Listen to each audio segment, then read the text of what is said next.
wa muraqabatihi fis sirri wan najwa fa innahu qad faza man ittaqa.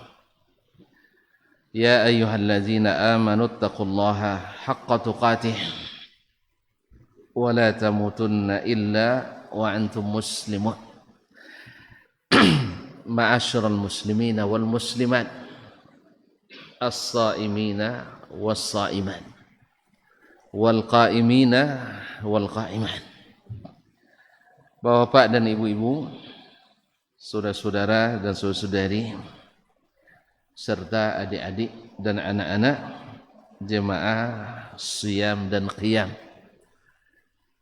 yang mudah-mudahan senantiasa dirahmati Allah Subhanahu wa taala. Pertama, kita masuk di bulan Ramadan ini alhamdulillah dengan hati yang sangat bahagia dan gembira. Akan begitu terasa oleh mereka yang sudah tiada di atas dunia. Mereka ingin kembali, tetapi tidak ada izin untuk kembali. Mereka menyesal, tapi tak guna lagi menyesali. Oleh sebab itu, sebelum kita sampai pada tahap itu, sebelum sampai kita ke tempat seperti itu, mari kita bersyukur nikmat yang diberi ini. Mudah-mudahan tak membuat kita menyesal di hari nanti. Kita dapat masuk di bulan Ramadan dengan izin Al-Karim Ar-Rahman sebagai hadiah dan pemberian yang sangat besar. Mudah-mudahan membuat pahala kita, amal kita semakin besar. Dan harapan kita kepada Allah yang maha besar selalu besar. Karena di bulan ini segala amalan Allah balas dengan pahala yang besar-besar. Oleh itu mari kita bersyukur kepadanya supaya kita di sisinya terhitung sebagai hamba-hambanya yang besar. Ma'asyiral kiram yang dirahmati Allah, salawat dan salam kepada baginda Rasulullah sallallahu alaihi wasallam yang telah mengajarkan kita jalan ini. Semuanya dibuat terang oleh Nabi. Tinggal kita mengetahui, mengikuti dan menaati. Insyaallah kita masuk surga yang nikmatnya abadi, jauh dari neraka yang azabnya tak terperi. Oleh itu mari kita berdoa pula untuk sang Nabi dengan doa yang terbaik dan bernilai tinggi yang langsung diajarkan oleh sang Nabi Allah Subhanahu wa taala, ilahi rabbi, kepada para malaikatnya yang mengikuti, dan disuruh kita hamba-hambanya untuk sentiasa mengucapkannya untuk sang Nabi. Innallaha wa malaikatahu yusalluna 'alan nabi ya ayyuhalladzina amanu sallu 'alaihi wa sallimu taslima. Sesungguhnya Allah dan para malaikatnya bersalawat kepada Nabi. Wahai orang-orang beriman, bersalawatlah kepadanya dan ucapkanlah salam sebanyak-banyak dan sebaik-baiknya. Allahumma salli wa sallim wa barik wa zid wa an'im ala abdika wa rasulika wa mukhtaraka mustafak Muhammadin sallallahu alaihi wasallam. Kaum muslimin dan muslimat dirahmati Allah, seperti yang disampaikan oleh kakanda kita tadi, bahwasanya malam ini tak boleh panjang-panjang. Ibaratnya anggaplah ini sebagai khutbah saja. Salatnya yang panjang nanti. Atau tuan-tuan pilihlah ceramah yang panjang atau salat yang panjang. Sebab saya pendeknya sejam, panjangnya 3 jam. Nah, kalau gitu kita pilihlah sholatnya panjang. Apalagi imam kita datangnya jauh ini dari Sudan. Sudan itu, kalau orang Sudan tuh kulitnya banyak kelabu ciga. Iya Ustaz ya. Nah, tapi beliau enggak, masih sekulit dengan kita, masih sehalak kita. Iya Ustaz, halak kita ya. Halak kita, hak margamu. Kaum muslimin dan muslimat dirahmati Allah.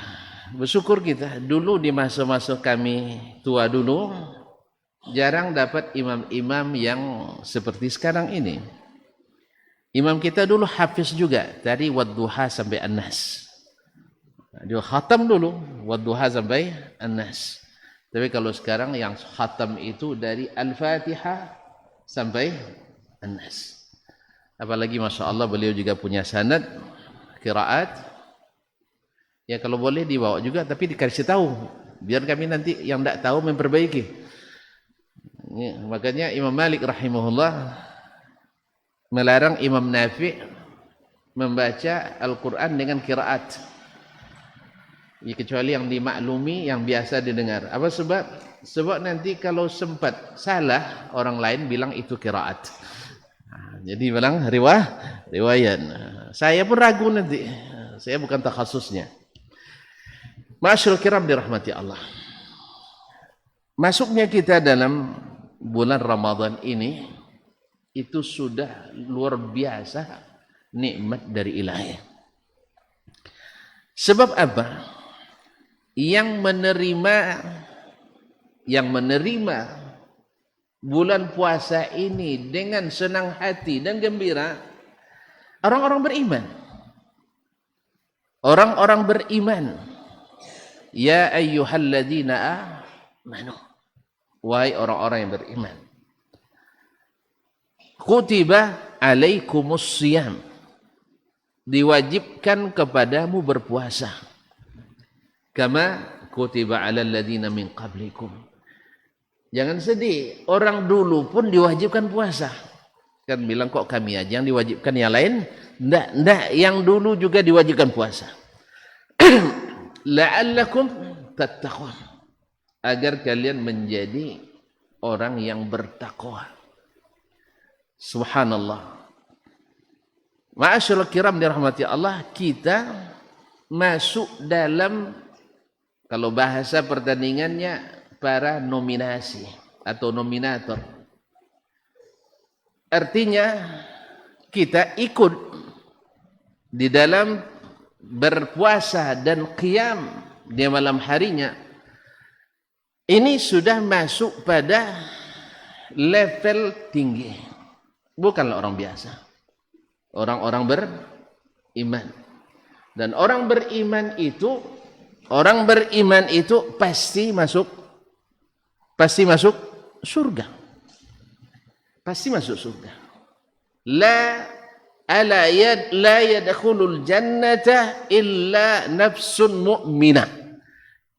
Ingat, tak akan masuk surga kecuali jiwa yang beriman. Nah, sekarang kaum muslimin, sedang jemaah yang dirahmati Allah, kita sudah diberikan ini peluang. Khususnya di bulan Ramadan. Menjadi orang yang akan naik pada peringkat. La'allakum tattaqun. Agar kalian bertakwa. Apa yang membuat kita semangat untuk mencapai titel takwa itu? Karena kita tahu kaum muslimin, orang bertakwa itu orang paling mulia. Orang yang paling urusannya mudah. Orang yang paling senang dan bahagia di dunia, apalagi di akhirat. Lihat Sayyiduna Muhammad sallallahu alaihi wasallam, atqa ibadillahi lillah, hamba Allah yang paling bertakwa kepada Allah. dalam segala kesempatan dan kesempitan, bahagianya tak berubah. Dalam segala keadaan menjadi orang yang selalu punya harapan dan optimis bahwa dia akan berhasil. Ini yang diajarkan Nabi sallallahu alaihi wasallam. Beliau diuji dengan ujian apapun yang diterima oleh hamba. Kalaulah kita diuji dengan kematian anak dan cucu, Nabi mengalaminya. Satu-satu anak beliau wafat di masa waktu hidupnya yang disaksikan sendiri, kecuali Fatimah radhiyallahu taala anha. Kalau kita bersedih dengan kematian anak yang masih kecil balita, beliau juga wafat anaknya yang masih kecil dan balita. Andainya beliau dalam berdakwah difitnah, diusir, diprovokasi, diintimidasi, dipersekusi, kita belum sampai seperti Nabi alaihi salatu wassalam. Nabi dipaksa untuk tidak tinggal di tempatnya kelahirannya. Padahal beliau berasal dari keturunan yang terpandang. Datuknya penemu Zam-Zam, pengurus Masjidil Haram. Ya, pengurus Masjidil Haram. Sudah itu tidak boleh ngaji di Masjidil Haram. Macam mana so itu? Datuk awak pengurus, sudah itu tidak boleh ngaji situ. Sedih? Tidak usah sedih. Tidak usah bersedih. Kaum muslimin dan muslimat dirahmati Allah, berdakwah kita ditolak oleh orang kampung. Tu tengok orang kampung je nak demo dakwah itu kan? Bukan orang kampung saja, pamannya sendiri yang paling mirip dengan ayahnya, yang paling mirip dengan Nabi sallallahu alaihi wasallam, Abu Lahab. Tapi beliau tak pernah berputus asa. Pergi ke Taif, beliau kembali ke Mekah dalam keadaan ditolak mentah-mentah. Apa yang akan dikatakan orang Mekah? Tetapi beliau mengatakan, ya Rabbi, laula alayya bika ghadabun fala ubali. Saya tak peduli. Dikepung Mekah, dikepung Madinah oleh pasukan sekutu Arab, Nabi katakan, Allahu Akbar, futihat liya mafatihus Syam, mafatihur Rum, mafatihur Furs. Dibukakan bagiku bendahara kunci-kunci perbendaharaan Persia. Allahu Akbar, dibukakan bagiku kunci-kunci perbendaharaan Romawi. Subhanallah. Nah, ini yang kita ingin capai kaum muslimin, sedang jemaah yang dirahmati Allah Subhanahu wa taala, dalam kondisi apapun kita bertakwa pada Allah Subhanahu wa taala. Nah, ini puasa. Ini puasa la'allakum tattaqun. Dan orang berpuasa dimudahkan urusannya. Wa may yattaqillah ja'al lahu makhraja. Orang berpuasa sering dapat kejutan-kejutan. Rezeki itu indah di saat datang kejutan-kejutan. Ibarat main, tidak gol tapi gol. Ya, secara strategi tidak gol, tetapi gol. Indah enggak? Awak dah hampir tidak mungkin lagi, tapi datang. Dan pada masa yang tidak kita sangka-sangka, datang itu kelambangan dari Allah SWT. Ini orang bertakwa. Di saat kita meminta dihapuskan dosa, dihapuskan kesalahan, diputihkan hutang-hutang kita kepadanya, lalu dia terima lapang dada ini. Tidak ada kebahagiaan kecuali itu kaum muslim di saat diberi kitanya dengan ujian harta benda yang Allah limpahkan, dan dijadikannya hati kita lapang untuk mengukir prestasi indah yang ditinggalkan sebagai kegenangan yang membuat orang yang melihat berdoa kebaikan untuk kita. Tidakkah ketika seorang dari kita pergi umrah lalu tawaf di Ka'bah dan salat di Masjidil Haram, siapa yang teringat oleh kita? Siapa yang berjasa? Nabi Ibrahim alaihissalam. Nabi Ismail alaihissalam, Nabi Muhammad sallallahu alaihi wasallam, para khulafa ar-rasyidin, Abu Bakar, Umar, Uthman dan Ali. Kemudian para raja yang senantiasa mengembangkan masjid ini menjadi tempat yang nyaman dan aman untuk beribadah kepada Allah. Ya kan? Tonton akan ingat mandang ke Tausiah Malik Fahad, ini dulu dibangun oleh Raja Fahad rahimahullah ta'ala. Datang lagi ke Tausiah Malik Abdul Aziz, ini dibangun oleh Raja Abdul Aziz. Datang lagi ke sebelah Marwah, Tausiah Malik Abdullah. Datang lagi Malik Salman dan seterusnya Malik Dasman. Mana tahu suatu saat nanti. Mana tahu. Kalau tidak tahu tidak apa-apa. Jadi kaum muslimin kita prestasi.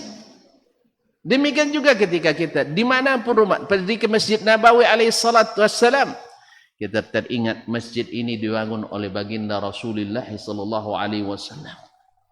Belum beliau membangun rumahnya, belum mencari tanah kapling untuk tempat tinggalnya, tapi yang dilakukannya adalah mencari tanah membangun Masjid Nabawi.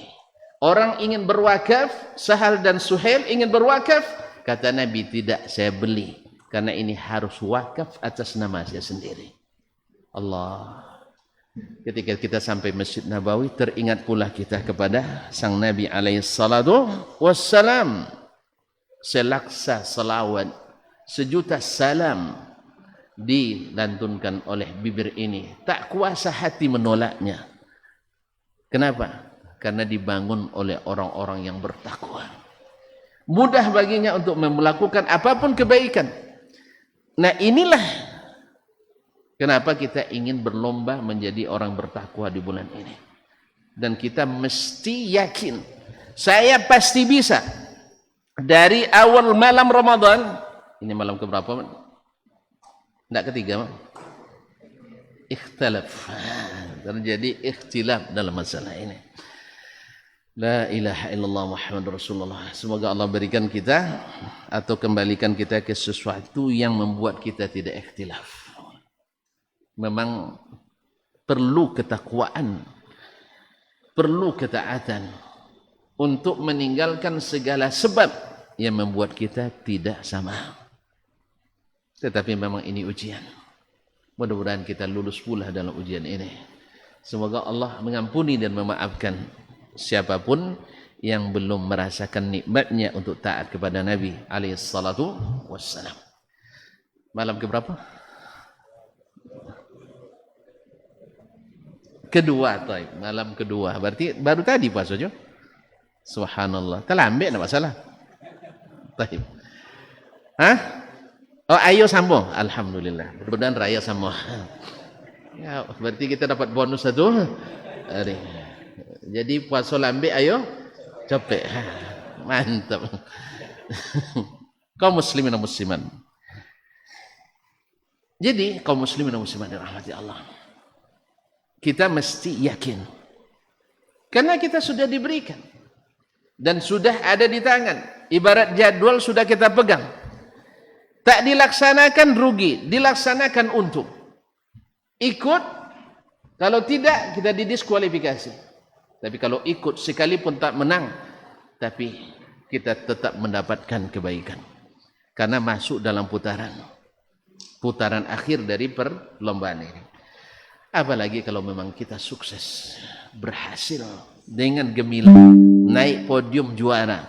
Saat kita berselebrasi di hadapan seluruh masyarakat dunia yang pernah ada di atas permukaan bumi, dari Adam alaihissalam sampai manusia terakhir di akhir zaman, semuanya menyaksikan, Masya Allah, Haji Hizbun Nazar menjadi pemenang.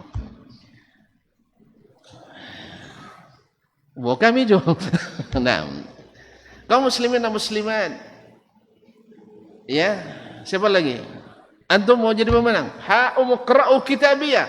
Hari itu riya itu dibolehkan. Sekarang tidak.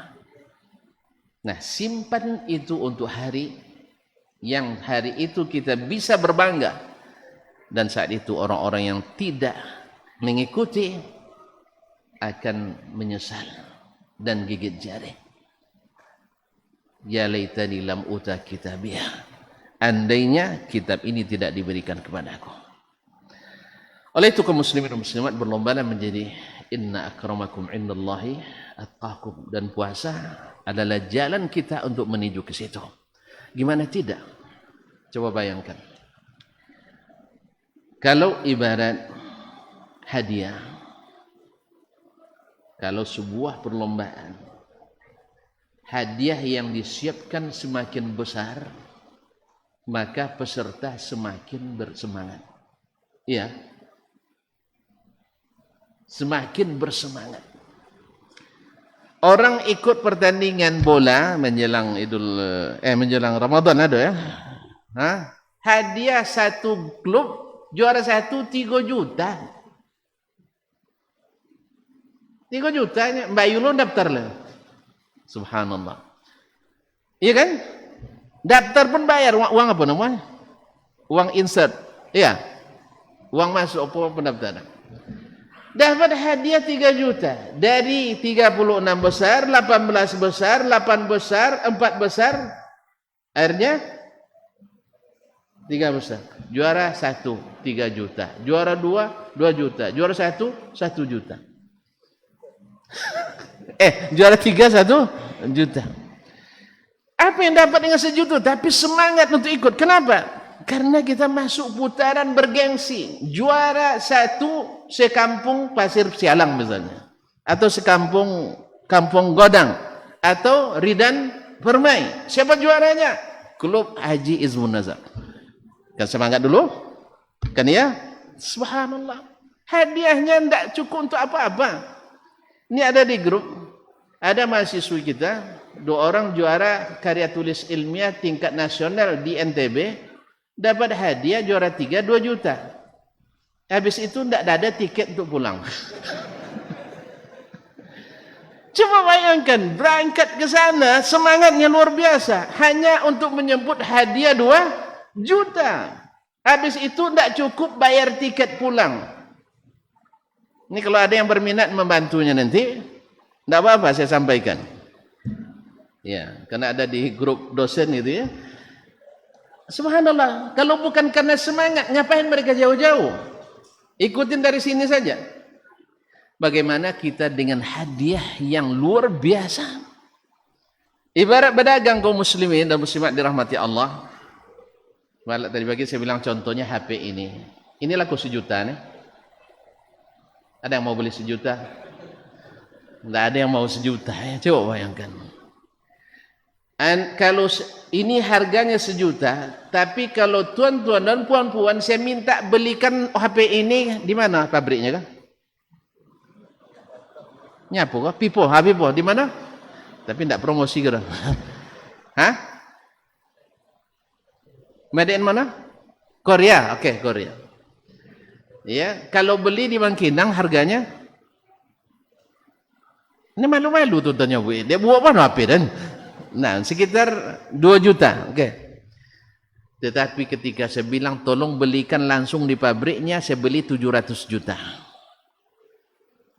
Kira-kira tuan-tuan mau enggak dan bersedia? Mau enggak? Enggak serius lah. Mau enggak? Mau 700 juta. Walaupun tuan-tuan, coba dari 2 juta jadi 700 juta. Semangat kita untuk belinya. Sampai pun kita mungkin harus meninggalkan anak dan istri. Walaupun pergi misal ngurus visanya 3 bulan tidak keluar. Tapi untungnya 700 juta. Bahkan dilarang sama istri pergi pun dia tidak ikut larangan istri itu. Kamu silakan sabar nunggu dulu. Kalau tidak sabar saya bawa istri pulang. Bayangkan. 700 juta. Nah ini yang Allah sediakan bagi orang-orang berpuasa. Kaum muslimin dan muslimat dirahmati Allah. Puasa, amalan anak Adam itu kullu amal ibni Adam lahu. Amalan anak Adam itu untuk dirinya. Al-hasanatu bi asyri amthaliha. Satu kebaikan dibalas 10 kali kebaikan. Ila 700 dhif. Sampai 700 kali lipat. Illa shaum, kecuali puasa. Fa innahu li wa ana ajzi bihi. Rawal Bukhari. Sesungguhnya puasa untukku dan aku yang akan memberikan balasannya. Di atas 700 juta lagi, tuan-tuan. Ya, saya bilang 700 juta. Tiba-tiba Ustaz Budi bilang, saya berani bayar 500 ribu juta. Berapa itu? 500 miliar. Kok gitu aja enggak tahu. Lebih semangat enggak? Lebih semangat. Allah mungkin. Karena Allah janji. Allah tak pernah mungkir janji. Allah Maha Pemberi dan Maha Kaya. Tidak perlu kita khawatir atas pemberiannya. Wa ana ajzi bihi. Subhanallah. Nah, kalau ini yang menjadi obsesi kita untuk mendapatkan gelar juara itu, subhanallah. Dan tentu saja kalau ini masuk dalam keyakinan kita, yakin dan optimis saya akan usahakan. Oleh itu kaum muslimin dan muslimat dirahmati Allah, nampaknya alarm sudah berbunyi dan kode-kode alam sudah nampak di mata saya. Oleh sebab itu, satu, harus mengetahui bahwasanya perlombaan ini seluruh peserta dapat hadiah. Seluruh peserta dapat hadiah. Kami dulu buat perlombaan, ketika yang dapat hadiah hanya pemenang, daftar sekitar 50. Tapi ketika dibuat Ustaz, seluruh peserta dapat hadiah, yang daftar 350. Seluruh pesertanya dapat hadiah. Berarti rugi orang yang tidak ikut berpuasa Ramadan. Rugi orang yang tidak ikut beramal saleh di bulan Ramadan. Rugi orang yang tidak ikut ke rumah Allah di masjid di bulan Ramadan. Rugi orang yang tidak menunaikan salat di bulan Ramadan. Rugi orang yang tidak bersedekah di bulan Ramadan. Rugi orang yang tidak berzikir di bulan Ramadan. Rugi orang yang tak baca Quran di bulan Ramadan. Musim yang berlalu begitu cepat. Ini sudah masuk malam ke? Nah, sudah masuk malam ke? Kedua. Tanpa terasa besok ketiga. Tak lama lagi sudah Allahu Akbar. Sudah takbiran kita. Jangan nanti takbiran isinya menangis. Apa nangis cu? De puasun limo leai ndak auto. Rugi. Terawih 27 kali ndak ikut. Bangi kayak bini sampai 10 kali selama Ramadan. Rugi kaum muslimin dan muslimat rahmatullah. Oleh itu kaum muslimin dan muslimat rahmatullah, ketahuilah bahwa Ramadan ini menguntungkan semuanya. Yang kedua, bahwasanya bagaimana kita memulai sangat menentukan kita mengakhiri. Start sering menentukan finish. Salah startnya, salah finishnya. Apa yang melatar belakangi kita mengikuti? Karena segan pada masyarakat, segan pada mertua, segan pada anak, segan pada petinggi, atau karena yang maha tinggi, Allah Tabaraka Ta'ala. Kalau segan kepada sesama, itu hanya ketika bersama. Tapi segan kepada Allah yang senantiasa beserta kita, dan tak satu pun waktu kecuali Allah menyertai kita. Yang ketiga, bahwasanya setiap orang yang ingin menang pasti akan mengetahui atau memiliki cara dan kiat untuk menang. Dan biasanya menang itu dengan meniru para pemenang dan juara sebelumnya. Dan juara yang tak pernah terkalahkan dalam hal ini adalah baginda Rasulullah sallallahu alaihi wasallam. Maka satukan ikutan kita, karena dialah atqakum li Rabbi, yang paling bertakwa pada Allah, wa a'lamukum bihi, yang paling berilmu dengannya. Oleh sebab itu, jangan keluar daripada yang diajarkannya, Jangan bikin-bikin sesuatu yang tidak direkomendasikannya. Sebab saat ini bukan masa berspekulasi, bukan uji coba, tapi saatnya pembuktian. Kemampuan yang sudah diasah. Tidak lagi coba-coba. Harus sesuai dengan yang ini kan. Sebab apa? Ibarat pertandingan lagi kaum muslimin. Gol indah bisa dianulir karena ada pelanggaran. Ya gol kan, seorang orang kan, ternyata hakim garis menangkap offside. Ada offside atau ada tidak tahu diving? Apa istilah itu? Tackle. Tackle yang nakal, menekel orang karena nakal. Berarti tidak mengikuti aturan permainan. Melanggar aturan membuat kemenangan bisa dikembalikan kepada kekalahan.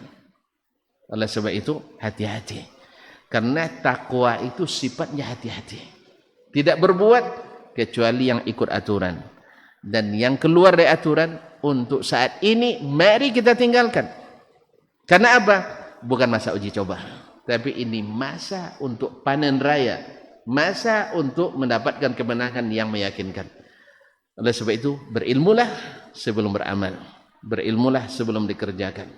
Biarlah sedikit seperti kata Abdullah bin Mas'ud, tapi ada sunnahnya daripada banyak tetapi tidak diajarkan oleh Nabi kita alaihissalatu wassalam. Biar sedikit atau lebih pasnya biar banyak mengikut Nabi alaihissalatu wassalam daripada sedikit tidak mengikut Nabi alaihissalatu wassalam. Yang keempat atau yang kelima, jangan jangan amalan kita ini dihambur-hamburkan. Sebab saat ini kita disuruh menyimpan. Harus ada amalan kita yang tidak diketahui oleh orang lain. Termasuk oleh istri. Tapi mohon jangan salah paham. Ini bapak-bapak kadang salah tafsir. Ya, ada rupanya amalan yang tak diketahui oleh istri. Ya, rupanya dia nikah siri. Apa nikah siri? Dapat ceramah kemarin di Masjid Al-Madinah. Ya, jadi tidak semua harus diketahui oleh. Maksudnya amalan menjaga keikhlasan amal kita. Sebab kalau kita selebrasikan sekarang, besok tidak bisa. Daripada di hadapan puluhan orang, ratusan orang, bahkan ribuan orang, lebih baik di hadapan miliaran umat manusia. Di saat itu sudah dapat izin. Nih catatan amal saya. Nih tempat tinggal saya. Ini istana saya. Saya bangun rumah Allah di dunia. Ini rumah istana yang Allah bangunkan untuk saya di sini. Saya merdekakan dulu hamba sahaya. Allah merdekakan saya dari api neraka. Orang-orang yang kelaparan saya beri makan. Sekarang saya di saat membutuhkan makanan Allah siapkan. Dulu saya menahan pandangan dari yang tidak halal. Sekarang Allah berikan balasan. Memandangnya saja nikmat luar biasa. Apalagi? Dah mulai itu bayang. Ya, kata Abdullah bin Abbas radhiyallahu anhu. Ya, sekedar harapan. Tapi mudah-mudahan tercapai ini, yaitu istri kita dari hurul 'ain, bidadari, dipeluk selama 70 tahun tak bosan. Coba nanti pulang, ya mungkin pun belum iktikaf, coba peluk istri antum atau peluk suami 70 menit. Kalau tidak keluar keringat dingin, ya. 70 menit aja, ini enggak 70 tahun enggak bosan. Gimana susah? Besok jangan sekarang. Oleh sebab itu jangan hambur-hamburkan pendapatan kita hari ini. Simpan, tabung, kalau perlu jangan diketahui orang, bahkan istri sendiri. Bahkan istri sendiri. Ada seorang, ini kalau saya cerita lagi panjang lagi nanti. Enggak saya buka. Pokoknya kan udah paham dia? Tabung. Kalau kita bagian yang suka cerita, maka di bulan puasa ini lebih banyak duduk di rumah Allah atau di duduk rumah sendiri. Sebab kalau sudah duduk dengan kawan, apalagi tepi jalan, yang namo tepi jalan banyak bahan cerita. Ya kan? Datang Honda bau, cito Honda bau. Datang orang bini bau, cito orang bini bau. Datang rumah bau, cito orang rumah bau. Hah? Datang ustaz bau. Cerita tentang ustaz. Pokoknya banyak cerita di jalan tuh. Maka duduk di rumah Allah lama-lama, pegang Al-Qur'anul Karim atau baca hadis-hadis Nabi dan banyak zikir. Kalau perlu seperti tadi, jangan ada yang tahu. Ya, istri pun dah tahu, tapi tolong jangan salah tafsir. Baiklah kaum muslimin, beri makan orang yang berpuasa, beri sedekah yang membutuhkan, lapangkan urusan, mudahkan urusan dan segalanya. Mudah-mudahan Allah SWT berikan kita peluang-peluang itu karena kita sudah melakukan usaha dengan ikhlas mengikut sang juara yang tak pernah terkalahkan, Nabi kita Muhammad sallallahu alaihi wasallam. Mudah-mudahan semuanya Allah berikan kemudahan untuk mendapatkan apa yang dicita-citakan, yaitu nilai tertinggi, yaitu ketakwaan kepada Allah Subhanahu wa taala. Hanya itu yang dapat kita sampaikan sesuai dengan waktu yang telah dijatahkan. Terima kasih dan mohon maaf, tidak ada tanya jawab, ya. Tapi kalau nanti tidak apa-apa, selesai tarawih.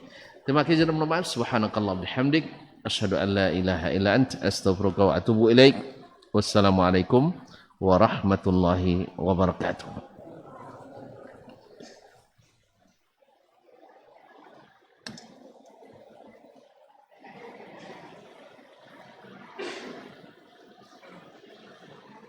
Demikian pengajian kita hari ini.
استووا واستقيموا واعتدلوا وصلاة الإنصاف.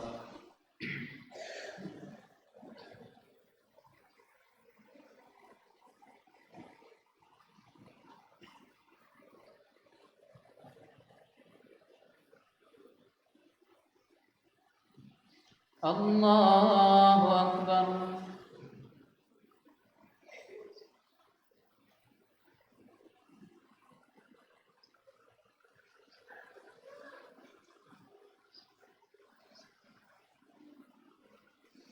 الحمد لله رب العالمين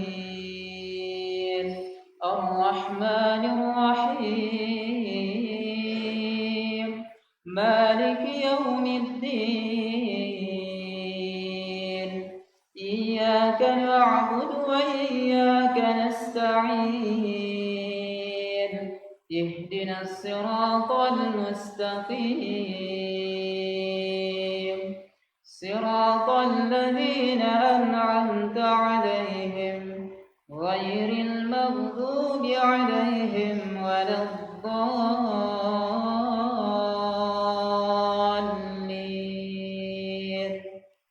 آمين.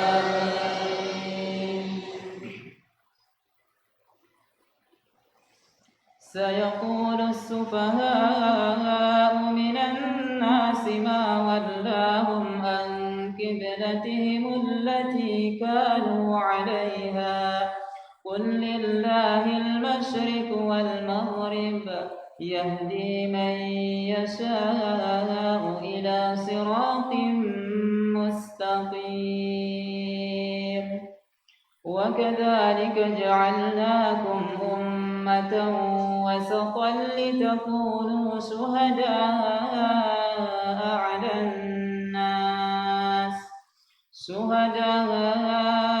على الناس ويكون الرسول عليكم شهيدا وما جعلنا القبلة التي كنت عليها إلا لنعلم من يتبع الرسول ممن ينقلب على عقبيه وإن كانت لكبيرة إلا على الذين هدى الله وما كان الله ليضيع إيمانكم إن الله بالناس لرءوف رحيم قد نرى تقلب وجهك في السماء فلنولينك قبلة ترضاها فول وجهك شطر المسجد الحرام وحيث ما كنتم فولوا وجوهكم شطره وإن الذين أوتوا الكتاب ليعلمون أنه الحق من ربهم وما الله بغافل عما يعملون ولئن أتيت الذين أوتوا الكتاب بكل آية ما تبعوا قبلتك وما أنت بتابع قبلتهم وما بعضهم بتابع قبلة بعض ولئن اتبعت أهواءهم من بعد ما جاءك من العلم إنك إذا لمن الظالمين الذين آتيناهم الكتاب يعرفونه كما يعرفون أبناءهم وإن فريقا منهم ليكتمون الحق وهم يعلمون الحق من ربك فلا تكونن من الممترين ولكل وجهة هو موليها فاستبقوا الخيرات أينما تكونوا يأت بكم الله جميعا إن الله على كل شيء قدير الله أكبر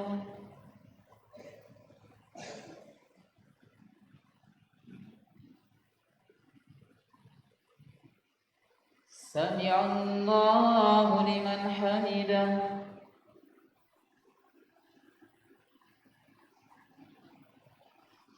الله أكبر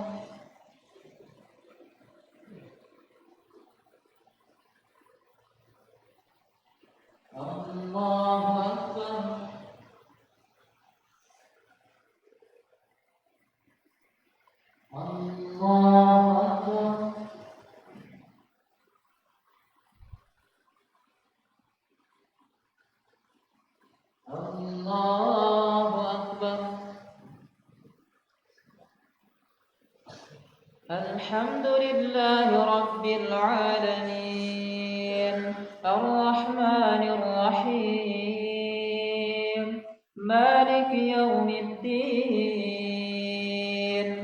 إياك نعبد وإياك نستعين اهدنا الصراط المستقيم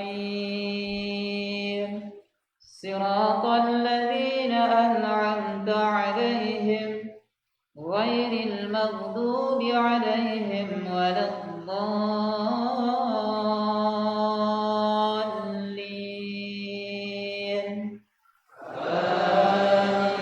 آمين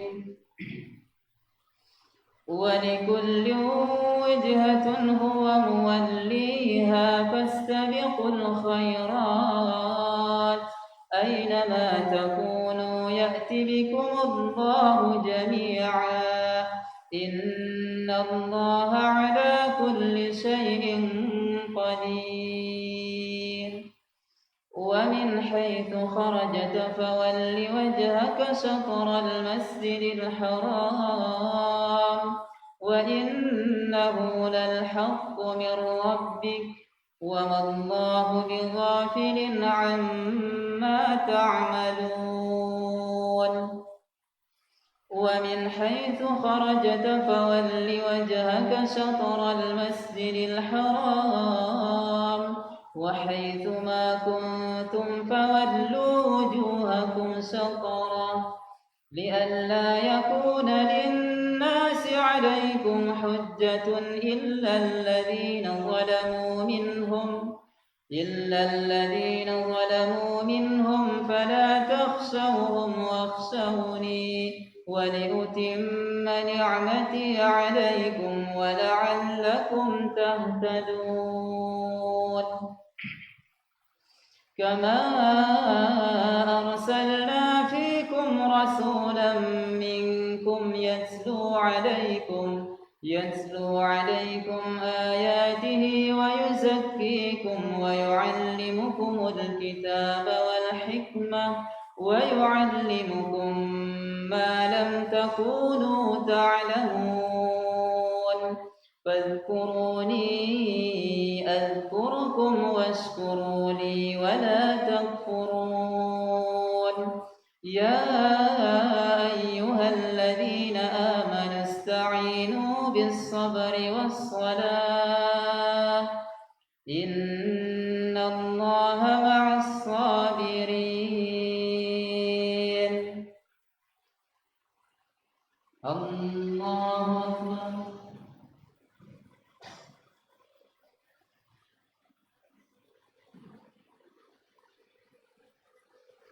سمع الله لمن حمده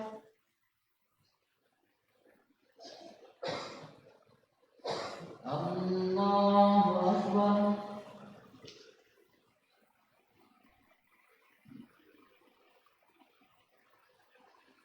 الله أكبر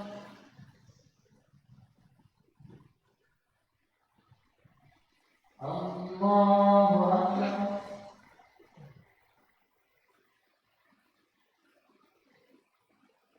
الله أكبر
الله أكبر.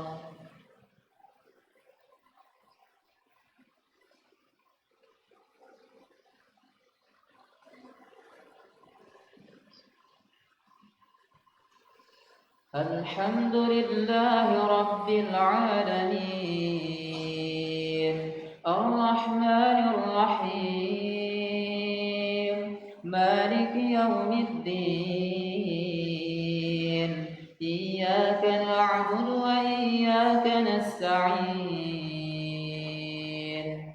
اهدنا الصراط المستقيم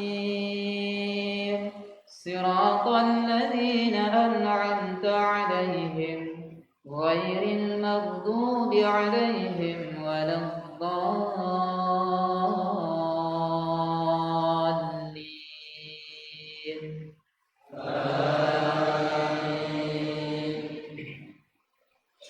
يا أيها الذين آمنوا استعينوا بالصبر والصلاة إن الله مع الصابرين ولا تقولوا لمن يقتل في سبيل الله أموات بل أحياء ولكن لا تشعرون ولنبلونكم بشيء من الخوف والجوع ونقص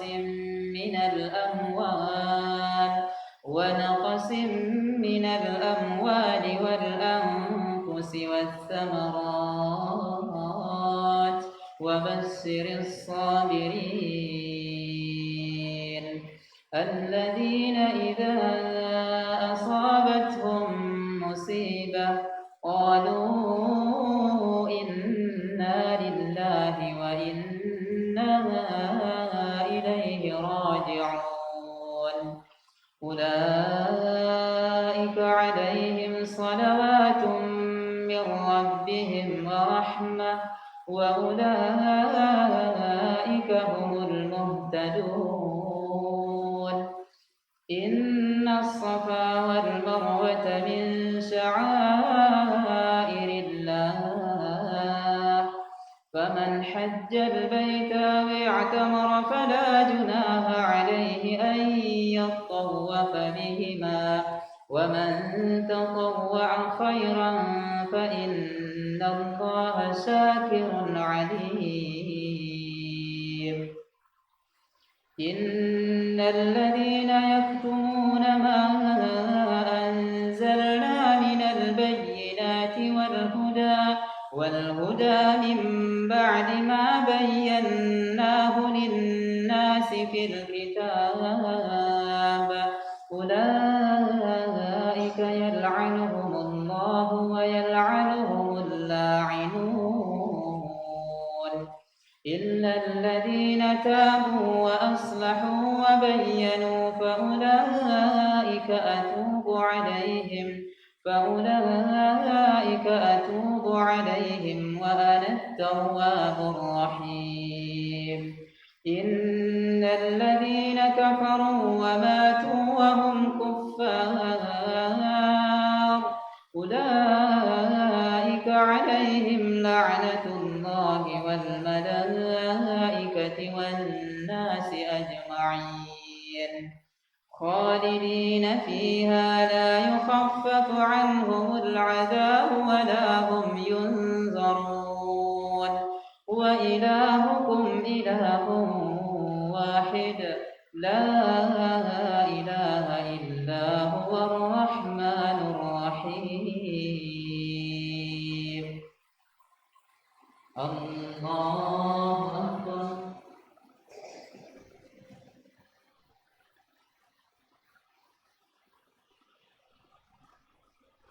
سمع الله لمن حمده.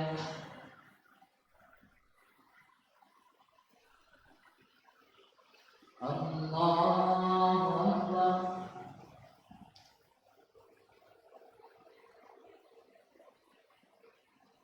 الله أكبر.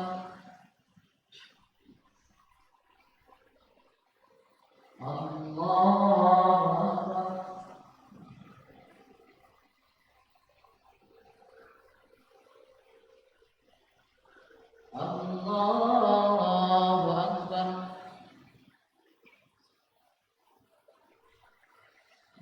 الحمد لله رب العالمين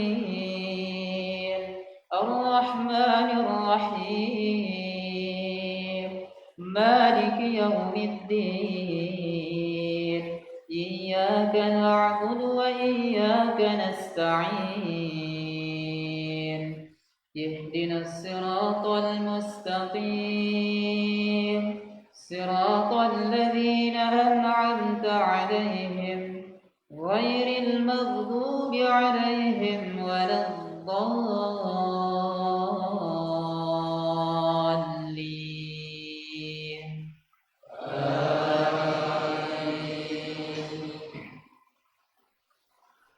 إن في خلق السماوات والأرض واختلاف الليل والنهار والفلك التي تجري في البحر بما ينفع الناس وما أنزل الله من السماء من ماء فأحيا به الأرض بعد موتها وبث فيها من كل دابة وتصريف الرياح والسحاب المسخر بين السماء والأرض لآيات لقوم يعقلون ومن الناس من يتخذ من دون الله أندادا يحبونهم كحب الله والذين آمنوا أشد حبا لله ولو يرى الذين ظلموا إذ يرون العذاب أن القوة لله جميعا وأن الله شديد العذاب إذ تبرأ الذين اتبعوا من الذين اتبعوا ورأوا العذاب وتقطعت بهم الأسباب وقال الذين اتبعوا لو أن لنا كرة فنتبرأ منهم كما تبرأوا منا كذلك يريهم الله أعمالهم حسرات عليهم وما هم بخارجين من النار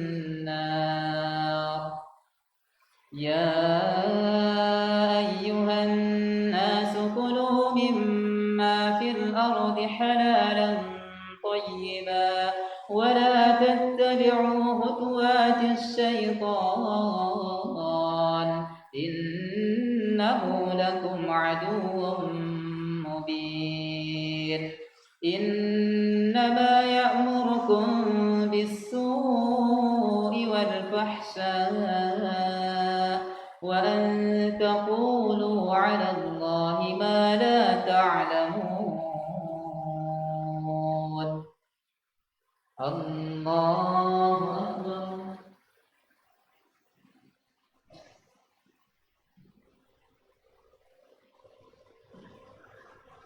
سمع الله لمن حمده الله أكبر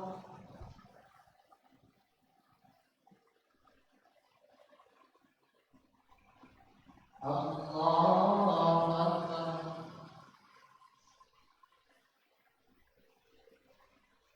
الله أكبر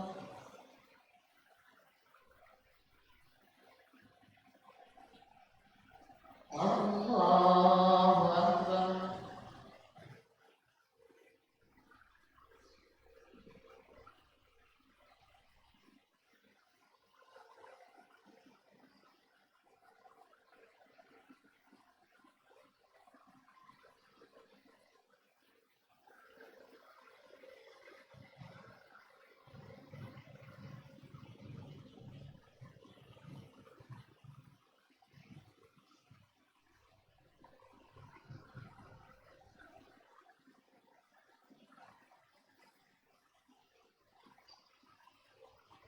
السلام عليكم ورحمة الله. السلام عليكم ورحمة الله.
الله أكبر.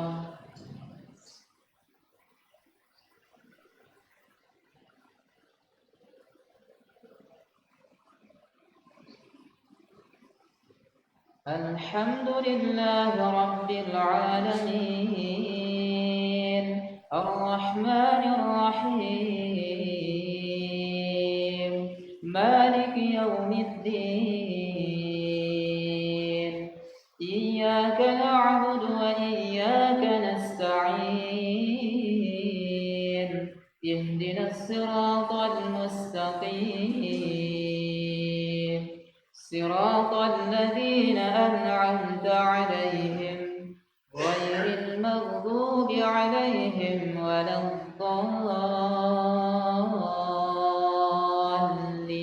الضالين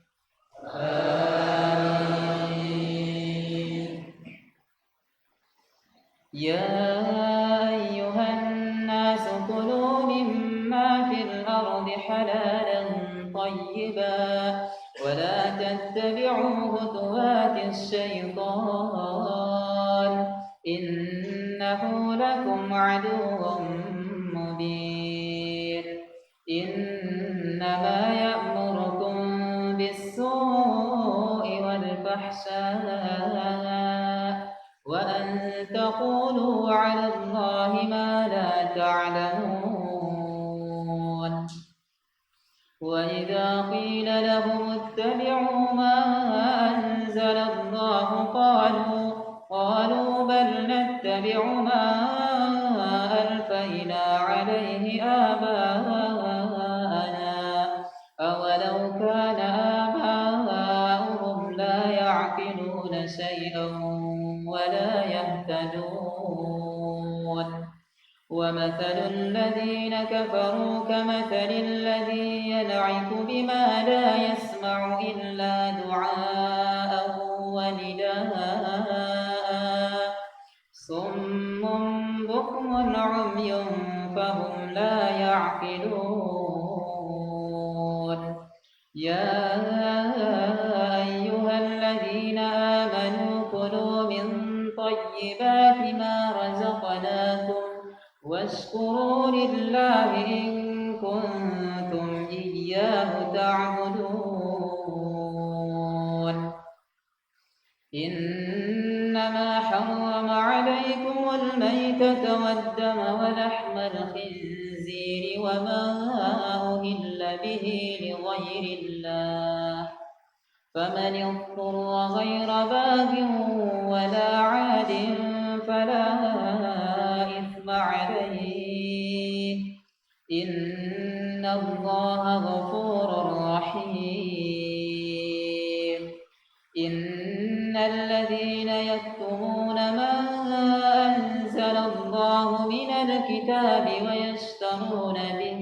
ويشترون به ثمنا قليلا أولئك ما يأكلون في بطونهم إلا النار ولا يكلمهم الله يوم القيامة ولا يزكيهم ولهم عذاب أليم أولئك الذين اشتروا الضلالة بالهدى والعذاب بالمغفرة فما أصبرهم على النار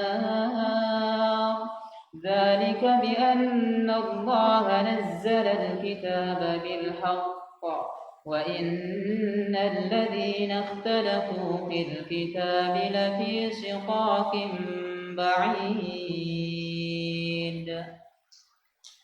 الله أكبر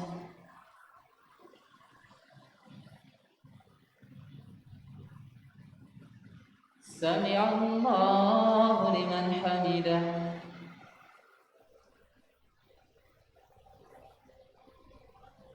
الله أكبر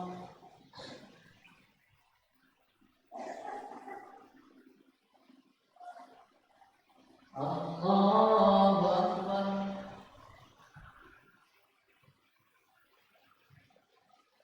الله أكبر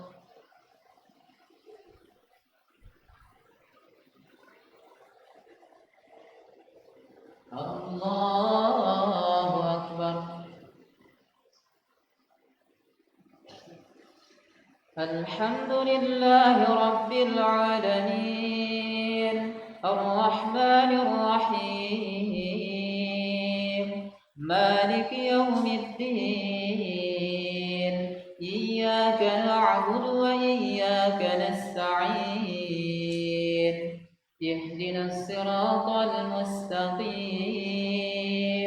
صراط الذين أنعمت عليهم غير المغضوب عليهم ولا الضالين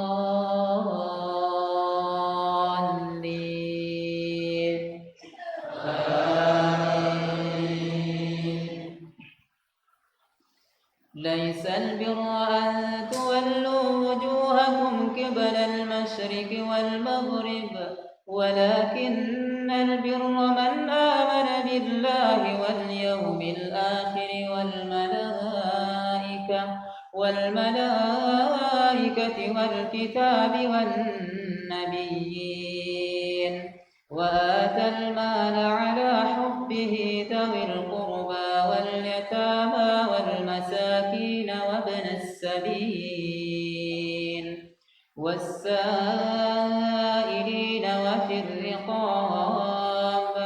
وأقام الصلاة وآتى الزكاة والموفون بعهدهم إذا عاهدوا والصابرين في البأساء والضراء وحين البأس أولئك الذين صدقوا وأولئك هم المتقون يا أيها الذين آمنوا كتب عليكم القصاص في القتلى الحر بالحر والعبد بالعبد والأنثى بالأنثى فمن عفي له من أخيه شيء فاتباع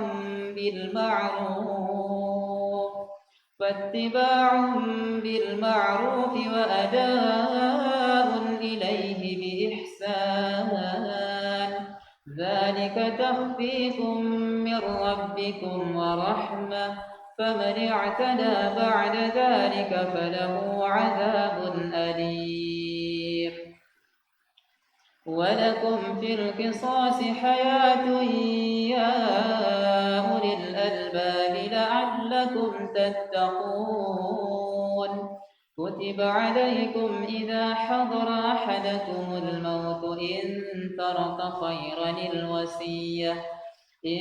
ترك خيرا الوصية للوالدين والأقربين بالمعروف حقا على المتقين فمن بدله بعدما سمعه فإنما إثمه على الذين يبدلونه إن الله سميع عليم فمن خاف من موص جنفا أو إثما فأصلح بينهم فلا إثم عليه إن الله غفور رحيم الله أكبر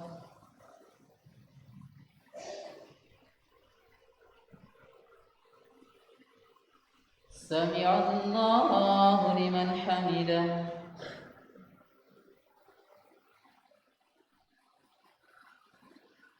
الله أكبر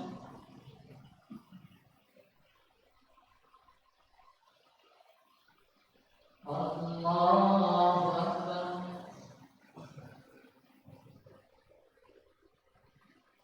الله أكبر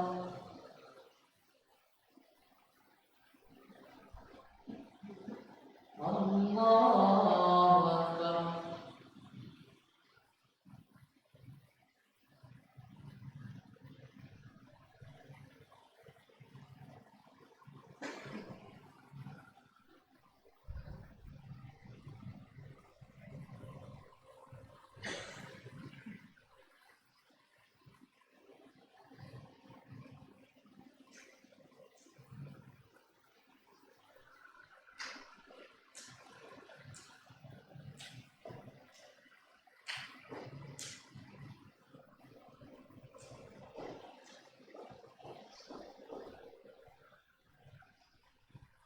السلام عليكم ورحمة الله السلام عليكم ورحمة الله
الله أكبر.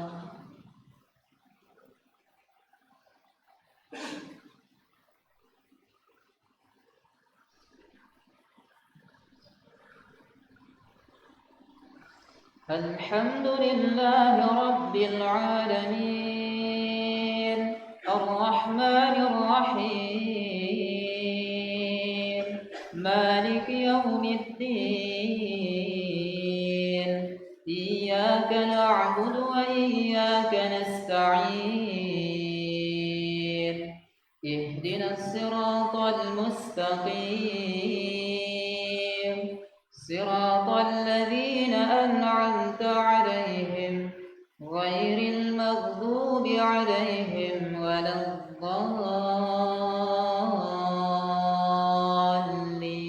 الضالين آمين.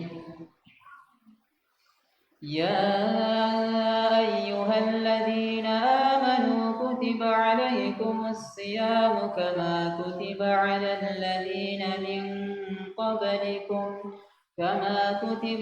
الذين من قبلكم لعلكم تتقون أياما معدودات فمن كان منكم مريضا أو على سفر فعدة من أيام أخر وعلى الذين يطيقونه فدية طعام مسكين فمن تطوع خيرا فهو خير له وأن تصوموا خير لكم إن كنتم تعلمون شهر رمضان الذي أنزل فيه القرآن هدى للناس وبينات من الهدى والفرقان فمن شهد منكم الشهر فليصم ومن كان مريضا أو على سفر فعدة من أيام أخر يريد الله بكم اليسر ولا يريد بكم العسر ولتكملوا العدة ولتكبروا الله على ما هداكم ولعلكم تشكرون وإذا سألك عبادي عني فإني قريب أجيب دعوة الداعي إذا دعان فليستجيبوا لي وليؤمنوا بي لعلهم يرشدون الله أكبر.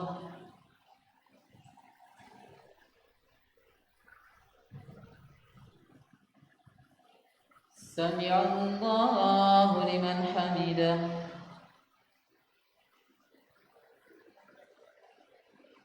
الله أكبر.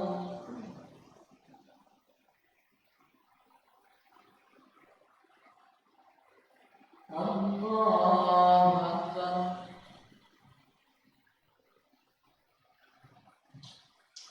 الله أكبر.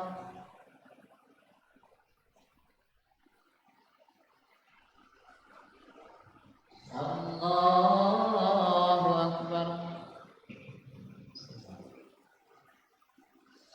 الحمد لله رب العالمين الرحمن الرحيم مالك يوم الدين إياك نعبد وإياك نستعين اهدنا الصراط المستقيم صراط الذين أنعمت عليهم غير المغضوب عليهم ولا الضالين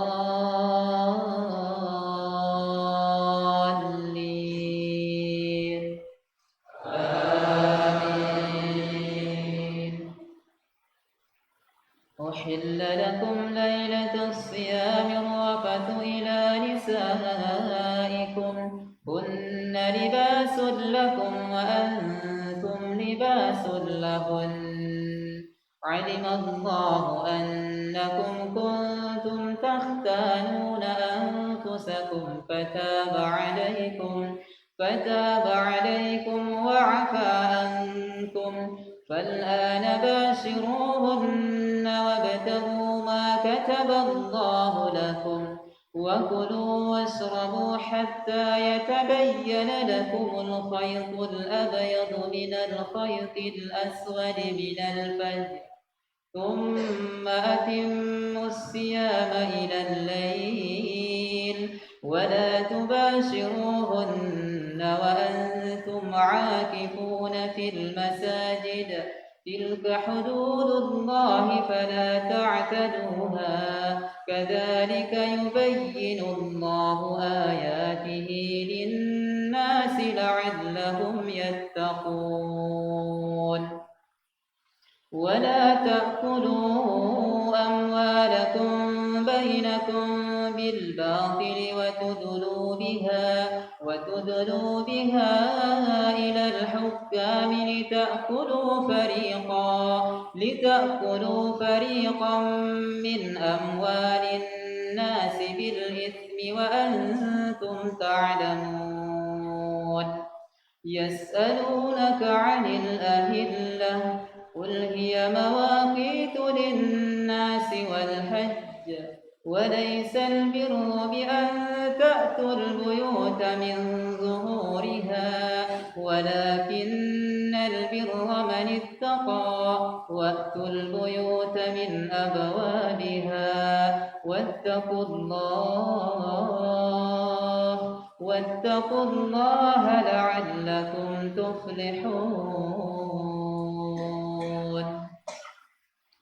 الله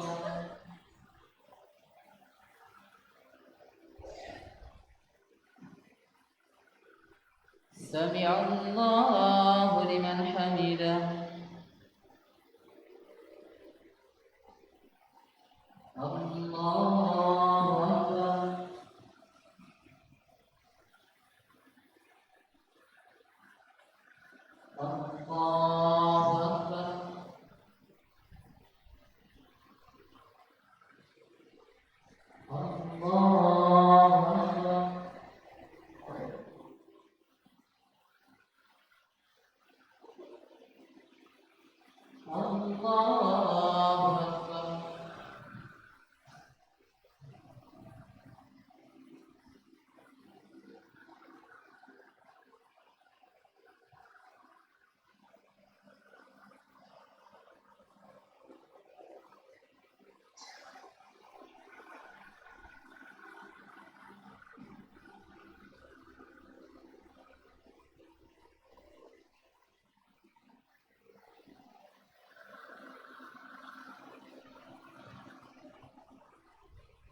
السلام عليكم ورحمة الله السلام عليكم ورحمة الله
الله أكبر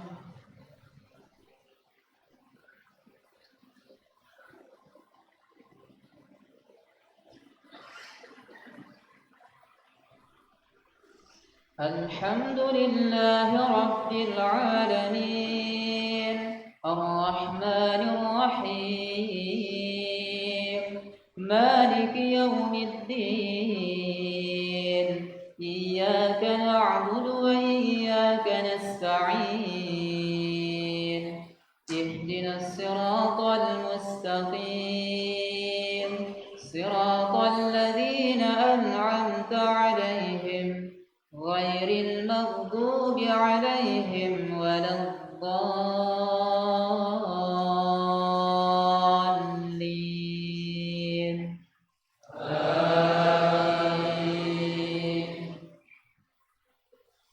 سبح اسم ربك الأعلى الذي خلق فسوى والذي قدر فهدى والذي أخرج المرعى فجعله غثاء أحوى سنقرئك فلا تنسى إلا ما شاء الله إنه يعلم الجهر وما يخفى ونيسرك لليسرى فذكر إن نفعت الذكرى سيذكر من يخشى ويتجنبها الأشقى الذي يصلى النار الكبرى ثم لا يموت فيها ولا يحيا قد أفلح من تزكى وذكر اسم ربه فصلى بل تؤثرون الحياة الدنيا والآخرة خير وأبقى إن هذا لفي الصحف الأولى صحف إبراهيم وموسى الله أكبر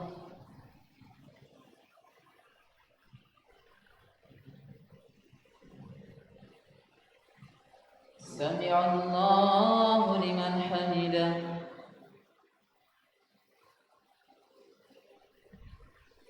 الله أكبر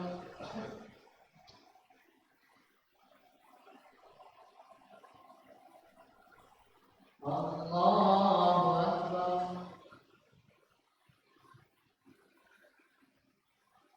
الله أكبر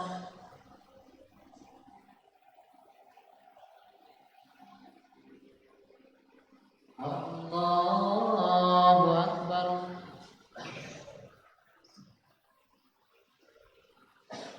الحمد لله رب العالمين الرحمن الرحيم مالك يوم الدين إياك نعبد وإياك نستعين اهدنا الصراط المستقيم صراط الذين أنعمت عليهم غير المغضوب عليهم ولا الضالين آمين قل يا أيها الكافرون لا أعبد ما تعبدون ولا أنتم عابدون ما أعبد ولا أنا عابد ما عبدتم ولا أنتم عابدون ما أعبد لكم دينكم ولي دين الله أكبر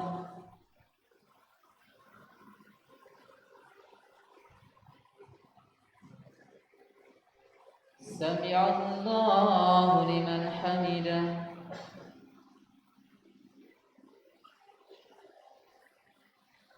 الله أكبر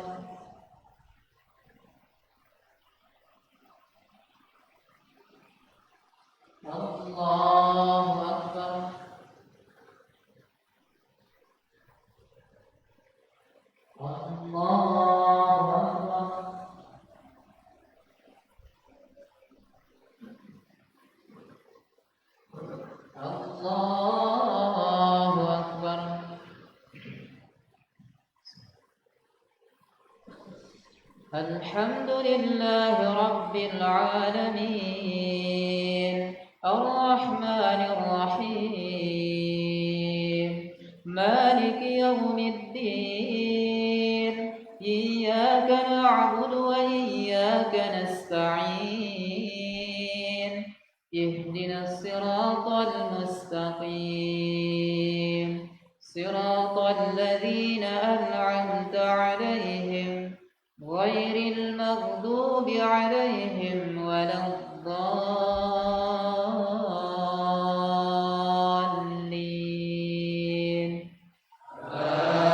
آمين قل هو الله أحد الله الصمد لم يلد ولم يولد ولم يكن له كفوا أحد الله أكبر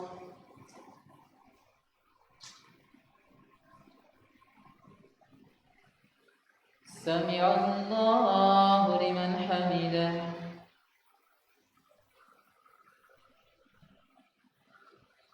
الله أكبر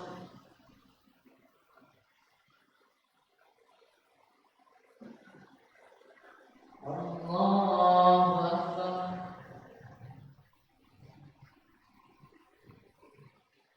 الله أكبر